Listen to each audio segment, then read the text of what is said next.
દુનિયામાં એક વાત યાદ રાખજો સાહેબ, આ દુનિયાનો તમામ વ્યક્તિ તમને છોડી શકે, તમને તમારાથી મોઢું ફેરવી શકે, પણ એક માત્ર જન્મ દેનારી માં એવું પાત્ર છે ને કે દીકરો ગમે તેટલો કપાતર થાય છતાં પણ માં એનાથી મોઢું ન ફેરવી શકે સાહેબ, કારણ એ જનેતા છે. તમે જોજો જ્યારે પતિ પત્ની બે એના દીકરાને લઈ અને લગ્નમાં જાય ને, એટલે પતિ બેઠો હોય સરસ મજાનું સૂટ પહેરી અને બધા મહેમાનની હારે, મહેમાનોની સાથે જ્યારે બેઠો હોય, દીકરો રમતો હોય, માં એ પણ મહેમાનમાં બેઠી હોય, સરસ મજાની સાડી પહેરી હોય મોંઘી, દીકરો રમતા રમતા બરાબર ધૂળમાં આલોટો હોય ને એવો ગંદો થઈને આવ્યો હોય અને બાપની પાસે આવે ને એટલે બાપ કે એ છેટો રે કપડા ધો તારા, બાપ એના ખોળામાં નહીં બેહારે, તારી માં પાસે જા. અને જ્યાં દીકરો દોડતો દોડતો માં પાસે આવે ને એટલે માં સીધો જેને પોતાની ગોદમાં બેહાડે અને કાં તો એના રૂમાલથી અને કાં તો એના સાડીના છેડાથી દીકરાના મસ્તકને મોઢાને લૂઈ નાખે. સાહેબ, માં પોતાના સંતાનોને ક્યારેય ન તરછોડી શકે, પણ સમય એવો આવ્યો છે ને કે દીકરાઓ અત્યારે માને તરછોડવા માંડ્યા છે.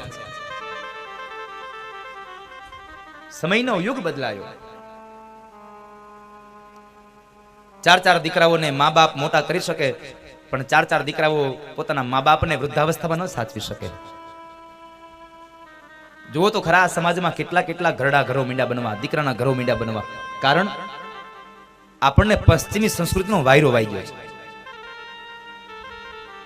દુનિયામાં બધું કરજો સાહેબ, પણ મા બાપને કોઈ દી ન તરછોડતા. આ દુનિયામાં સુખી થવું હોય ને તો મા બાપને તમે ખુશ રાખો. હું છાતી ઠોકીને કહું, તમારા મા બાપ તમારાથી ખુશ હશે ને એટલે 1000 હાથ વાળો પણ તમારા ઉપર ખુશ રહેશે સાહેબ, કારણ તમારા મા બાપ ખુશ છે. પણ એક જ ઈચ્છા હોય આપણે તો, સારી એક પત્ની મળી જાય, સારી નોકરી મળી જાય અને એક દીકરો મળી જાય એટલે એને મા બાપ ગામડે અને આપણે શહેરમાં. લગ્ન થાય વર 2 વર 3 વરમાં તો નોખો થઈ જાય. શા માટે સાહેબ? એવી રીતે શું હતું સાહેબ કે તમારે નોખું થઈ જવું પડ્યું? પણ મારા શબ્દો પર ધ્યાન રાખજો. આ દુનિયામાં નોખો દીકરો નથી થતો, નોખી પુત્ર વધુ થાય છે. આ દુનિયામાં કદાચ કોઈ દીકરો, કોઈ મા બાપ વૃદ્ધાશ્રમમાં જાય તો ક્યારેય ન બોલશો કે મા બાપ વૃદ્ધાશ્રમમાં ગયા છે. નહીં, વૃદ્ધાશ્રમમાં તો સાસુ ને સસરા ગયા છે.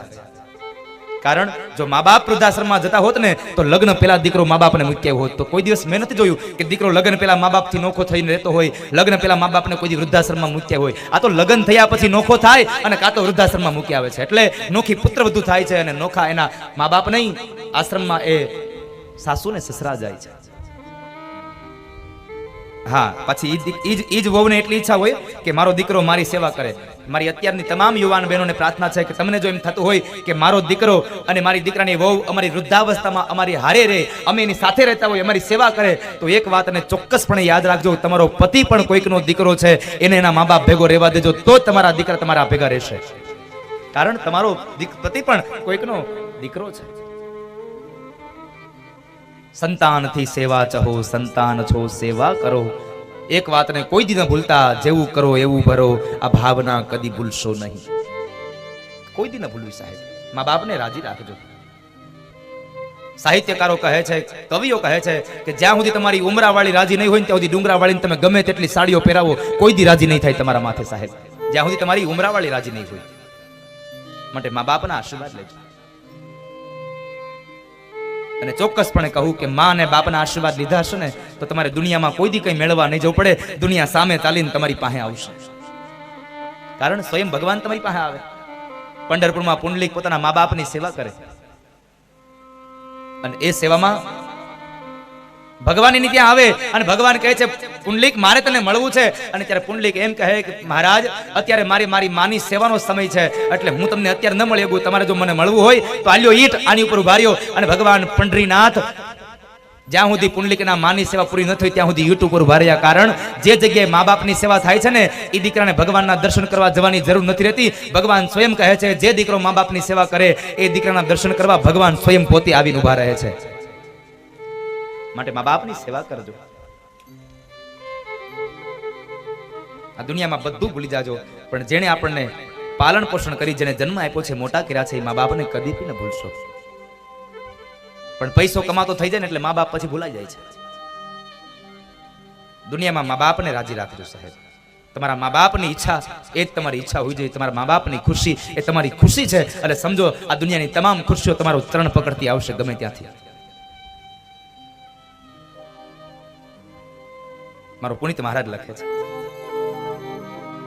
લાખો કમાતા હો ભલે પણ મા બાપ જે થી ના ઠર્યા, લાખો કમાતા હો ભલે પણ મા બાપ જે થી ના ઠર્યા, મા બાપ જે થી ના ઠર્યા, એ લાખ નહીં પણ રાખ છે, માનવું ભૂલશો નહીં, ભૂલો ભલે બીજું બધું, મા બાપને ભૂલશો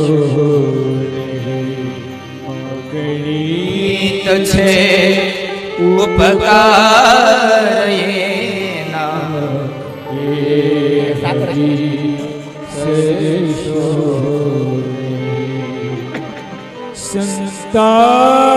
સંતાનથી સેવા ચાહો, સંતાન છો સેવા કરો, સંતાનની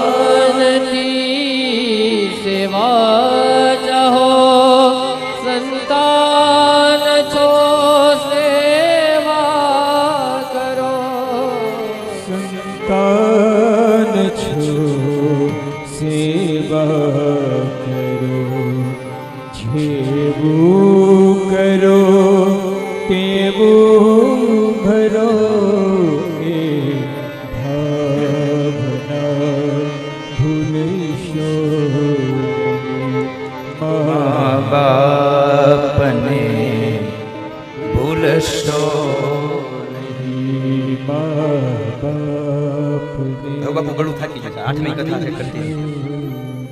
ઠાકોરજી પ્રાર્થના કરજો, હજી 4 કથા કન્ટિન્યુ બાકી છે, એટલે કારણ કે 8મી કથા છે આ કન્ટિન્યુ. 18:03 ચાલુ થયું છે, કઈ વાંધો નહીં, સંતોના આશીર્વાદ દર્શન ત્યાં સુધી ગાયા કરશું, આવું તો બનતું રહેવાનું.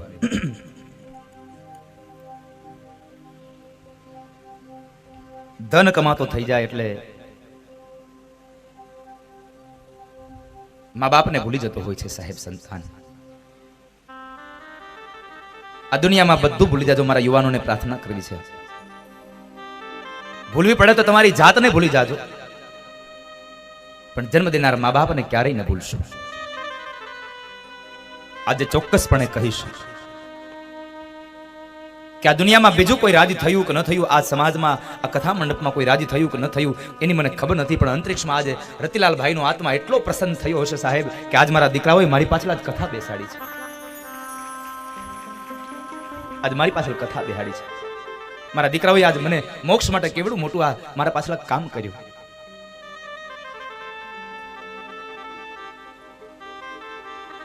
આજે એક માની પણ છાતી ગજગજ ફૂલતી હશે કે મારા દીકરાઓએ એના બાપની પાછળ કેટલી કમાણી કરી.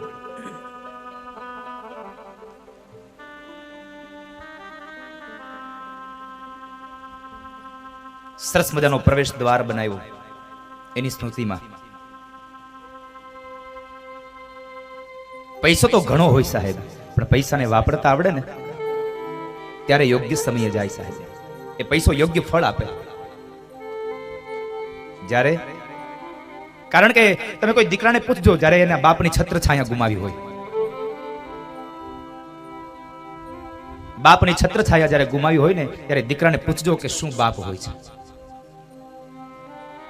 બાપ શું, એ બાપ વગરના દીકરાને પૂછશો ને તો ખબર પડશે કે બાપની શું કિંમત હોય. તમે તડકામાં બેઠા હોય અને માથે છત્રીનો છાંયો હોય, પણ થોડીક વાર માટે છત્રીનો છાંયો લઈ લો ને ત્યારે સમજાય આ છત્રીનો છાંયો શું છે.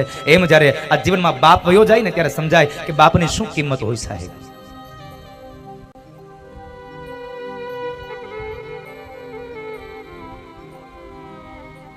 આજે ખૂબ પ્રસન્ન થયા છે એ આત્મા, આજ ગજગજની છાતી ફૂલતી છે. મારા દીકરાઓએ મારી પાછળ જ કથા કરી.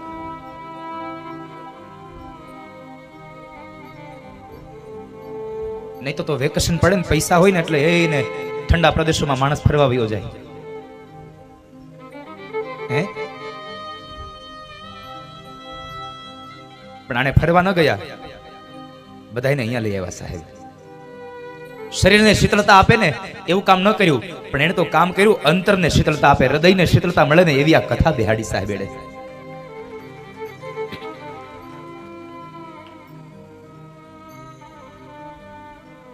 આ દુનિયામાં બધું મળે છે,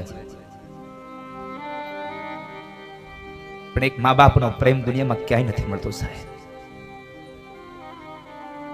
દુનિયામાં બધું મળે છે, પણ મા બાપનો પ્રેમ ન મળે ક્યાંય. એટલે તો કહેવું પડે, બીજા બધા મરજો પણ માં કોઈની મરશો. માં કોઈની માં ન મરશો. દુનિયાની તમામ સંપદા લઈ અને નીકળી જાઓ, બધું મળે, પણ મા બાપનો પ્રેમ ન મળે સાહેબ. યુવાન મિત્રોને પણ મારી પ્રાર્થના છે સાહેબ, 3 વર્ષથી આવનારી પત્નીના મોહમાં પડી અને 25 વર્ષના મા બાપનો પ્રેમ ક્યારેય જિંદગીમાં ભૂલી જતા નહીં તમે. મા બાપ છે, કદાચ જૂની રૂઢીના હોય તો કદાચ બોલે ન સાંભળી લેવાનું સાહેબ. પણ સાથે સાથે મારે આજે વડીલોને પણ પ્રાર્થના કરવી છે કે હે વડીલો, સમયના અંદાજે, સમયને અનુરૂપ તમે પણ થોડીક સમયની સાથે ચાલતા શીખજો. કારણ અત્યારના યુવાનો છે, કદાચ એ સમયમાં ચાલતા હોય તો એ સમયમાં તમે એને રોકટોક ન કરશો, બહુ એની જિંદગી જીવવા દેજો બાપ.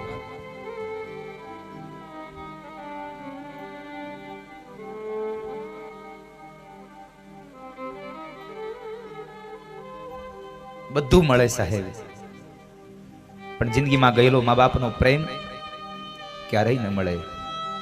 પણ એક જ વસ્તુ યાદ રહે, એના સદગુણો. જાનાર તો જતા રહ્યા, સદગુણ એના સાંભળે સાહેબ. 2 કામ હારા થઈ ગયા હોય ને આપણા હાથથી, આખી દુનિયા આપણને યાદ કરતી રહે કે આણે કેટલા સરસ કામો કર્યા છે.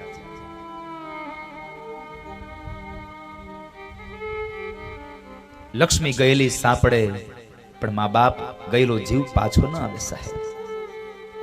અને પુનિત મહારાજ અંતિમ પંક્તિમાં લખે છે, ધન ખર્ચતા મળશે બધું, પણ માતા પિતા મળશે નહીં. ધન ખર્ચતા મળશે બધું, પણ માતા પિતા મળશે નહીં. માતા પિતા મળશે. પલ પલ પુનીત ચરણની તમે ચાહના ભૂલશો નહીં.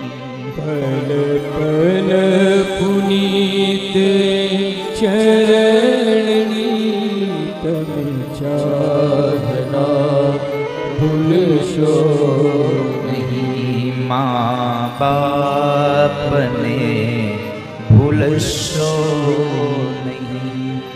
મા બાપને ભૂલશો. મા બાપની સેવા કરશો ને તો તમે તો સુખી થશો, પણ તમારા સંતાનો પણ ખૂબ સુખી થશે સાહેબ. કારણ એનું જાગતું ઉતારણ તમારી સામે બેઠું છે. મેં હજી મારા મા બાપની કઈ સેવા નહીં કરી હોય, પણ મારા મા બાપે એના મા બાપની સેવા કરી છે ને, એટલે એનું જે પુણ્ય ફળ છે ને સાહેબ, હું બેઠો બેઠો ખાઉં છું. કારણ એને વાવ્યું અને ઉગ્યું છે ને, હવે હું બેઠો બેઠો લણી રહ્યો છું. માટે મા બાપની સેવા કરજો.